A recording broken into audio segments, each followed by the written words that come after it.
আসসালামু আলাইকুম, আশা করি সবাই ভালো আছেন। আজকে রাতের বেলা রান্না শুরু করতেছি আর আজকে করা হইতেছে মোমো। তো মোমো করার জন্য এখানে একটা ব্রয়লারের মুরগি নিছি। এখন এই মুরগিটারে কাটতে নিয়াম। শীতের দিনে পিঠা বা বাজাপুরি আইটেম এগুলা কিন্তু রাতের বেলা খাইতেই ভালো লাগে, যার কারণে আজকে সন্ধ্যার সময় রান্না শুরু করছি। তো এখন আমি মুরগিটা কাটতে নিয়াম।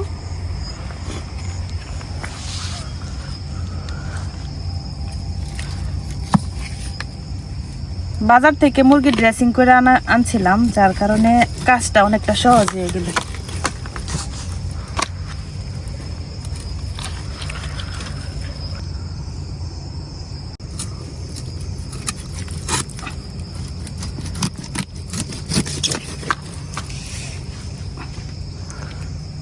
মোমো বানানোর জন্য আমাদের হইতেছে মুরগির যে বুকের মাংসটা এটা লাগবো।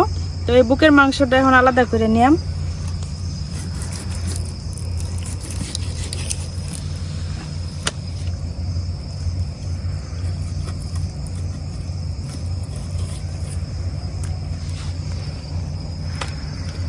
যাতে ভিডিও একটু বড়।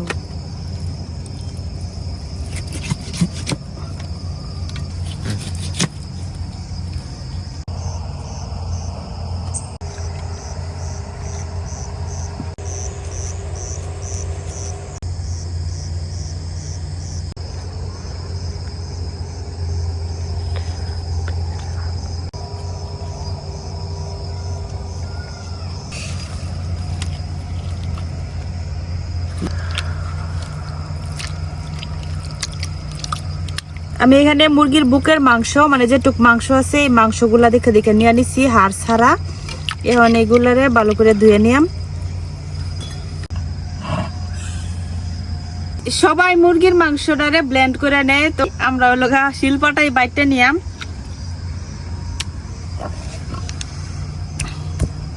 মাংসটারে শিলপাটাই এভাবে একটু থেতলাই নিয়াম আর কি।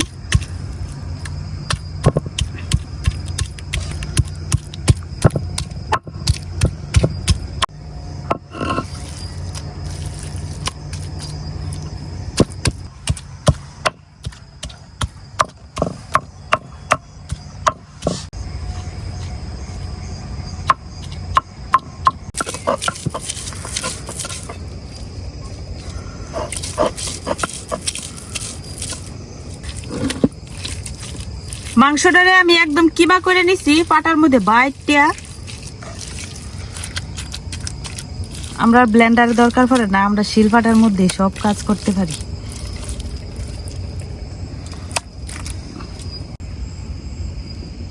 মুরগির মাংসটা কিমা করা হয়ে গেছে। এখন আমি পেঁয়াজ রসুন এগুলা বাইটে নিয়াম। এখান থেকে অর্ধেকটা পেঁয়াজ বাইটটা দিতেছি আর অর্ধেকটা পেঁয়াজ এরকম আস্তই রাখছি।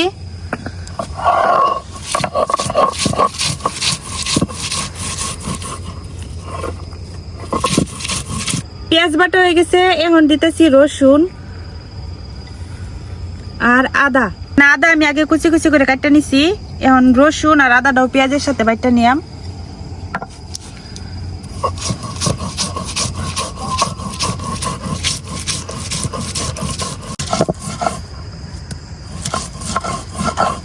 তোমার পেঁয়াজ রসুন আদা বাটা হয়ে গেছে। যে যে জিনিসগুলা বাটার দরকার ওইগুলা বাইটটা নিছি। এখন এই মুরগির মাংসের সাথে আমি বাটা পেঁয়াজ রসুন আদাটা দিয়ে দিলাম। কাঁচামরিচ কুচি, সামান্য ধনিয়ার গুঁড়া, শুকনো মরিচের গুঁড়া, লবণ আর দিয়ে দিতেছি সামান্য ভাজা জিরার গুঁড়া। কড়াই বসাই দিছি, কড়াই এখন দিয়ে দেন তেল।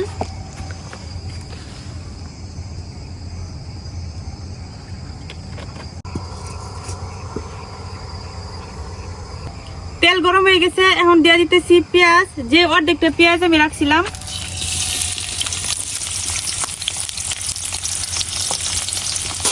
পেঁয়াজটা একটু লাল করে বাইটে নিয়ে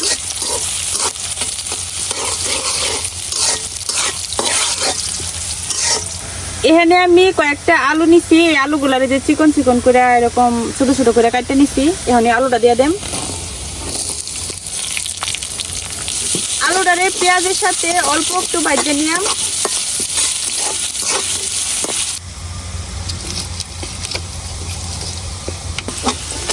আলুটা আমি তেলের সাথে একটু ভালো করে ভাজে নিচ্ছি। আর এখন কিন্তু আলু প্রায় সেদ্ধ হয়ে গেছে।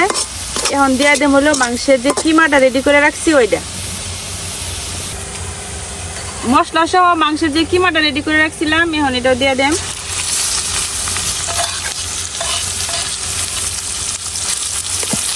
এখন এই মাংসের কিমাটাও ভাজে নিলাম।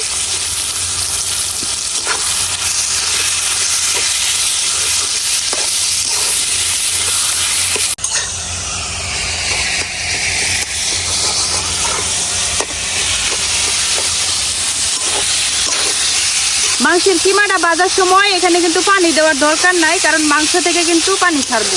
তো এইভাবে লড়াইতে লড়াইতে দেখা যাবে যে খুব সুন্দর করে মাংসটাও সেদ্ধ হয়ে যাব।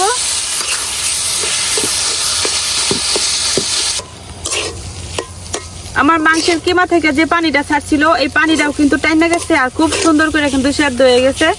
টমেটো কুচি, একটা টমেটো আমি এরকম কুচি করে নিছি।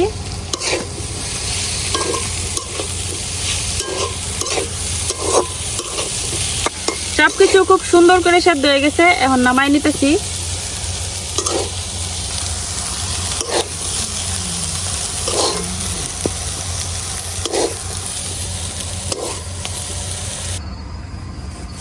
মাংসের পুর একদম রেডি। এখন আমি ময়দাটা মাইখা নিয়ে নিতেছি ময়দা,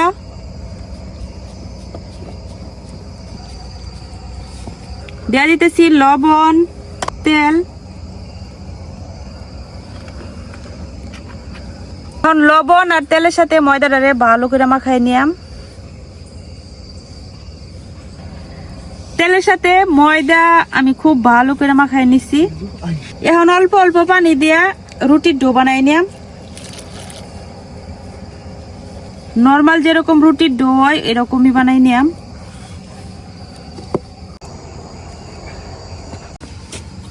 আমি এই যে এরকম একটা রুটির ডো করে নিছি, মানে নর্মাল যে রুটি পরোটার ডো হয় এরকমই।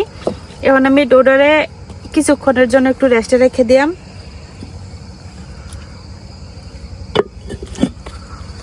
কিছুক্ষণ রেস্টে রাখার পরে কিন্তু ডোটা অনেকটাই সফট হয়ে গেছে। এখন এখান থেকে আমি ছোট ছোট করে মোমোর যেরকম সাইজ হয় আর কি ওই সাইজ অনুযায়ী লিচি কেটে নিলাম।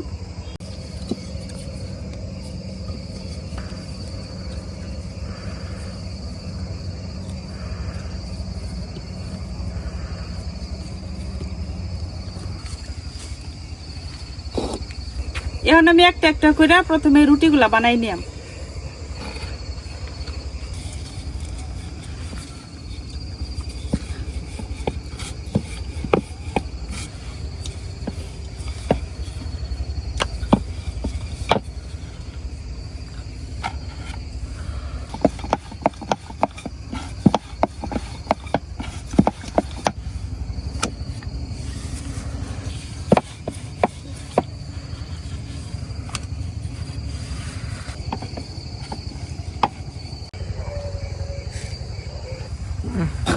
এখন আমি যেই রুটিগুলা বানাইছি এগুলা দিয়ে আগে মোমোস বানাই নিলাম, তারপরে বাকি রুটিগুলা বানাইলাম।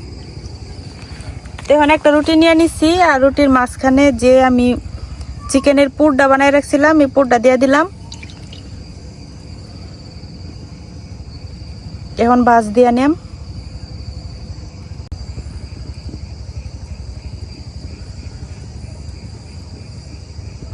তো যে এইভাবে বাস দিয়ে নিলাম।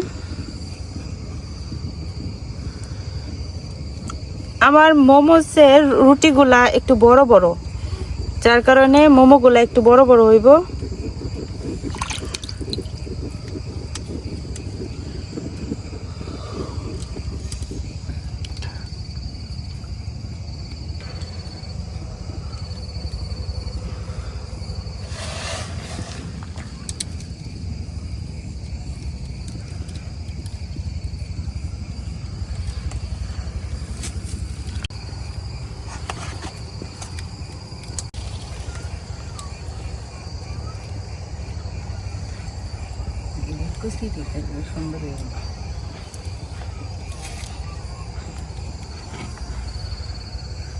আজকে মোমোগুলা আমরা ভাজা করাম, মানে এগুলা ভাপে দিতাম না, তো ফ্রাইড মোমো আর কি। যার কারণে একটা ফ্রাই প্যান নিয়ে নিছি। এখন দিয়ে দিতেছি তেল।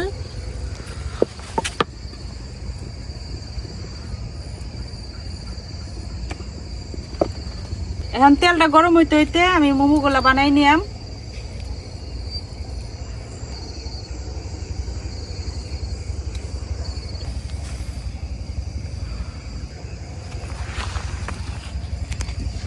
তেল গরম হয়ে গেছে, এখন আমি মোমোগুলা ভাজে নিলাম।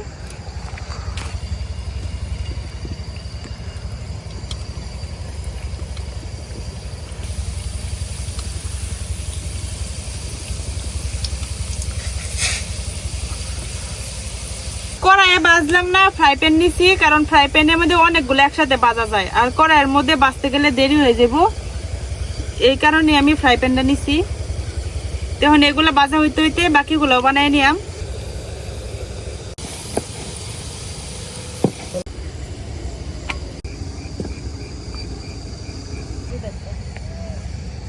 মোমোগুলা একটা সাইড ভাজা হয়ে গেছে, এখন আমি আরেক সাইড উল্টাই দিতেছি।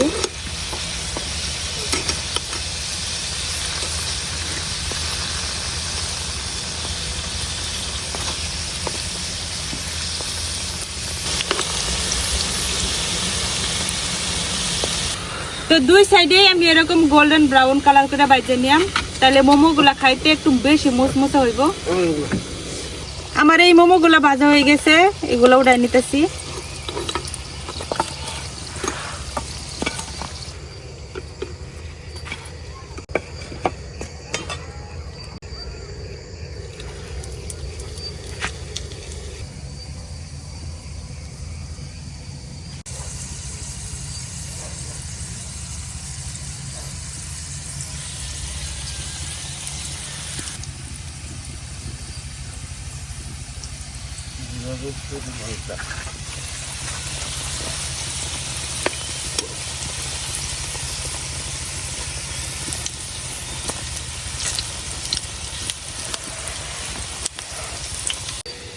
আমার সবগুলা মোমো বানানো শেষ, কিন্তু লাস্টে 3টা রুটি রয়েছে। এখন ভিতরে যে পুর শেষ হয়ে গেছে, তো 3টা রুটি আর বানাইতে পারলাম না।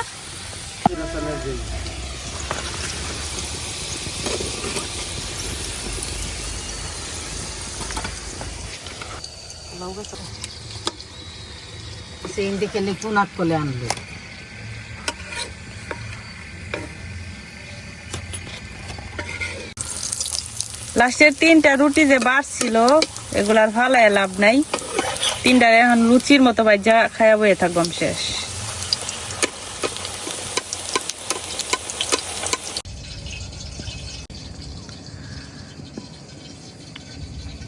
ফাইনালি তৈরি হয়ে গেছে আমার ফ্রাইড মোমোস।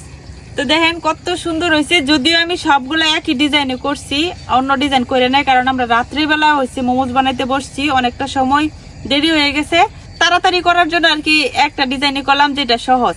তো এখানে খায়া দেখার পালা কেমন হয়েছে। তো তার আগে আমি টমেটো সস নিয়ে নিছি, সস ছাড়া তো মোমো খাইতে একদমই ভালো লাগে না।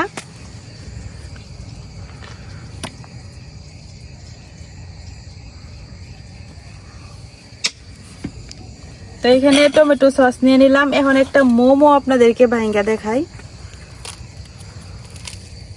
এই যে দেখেন কত সুন্দর হয়েছে।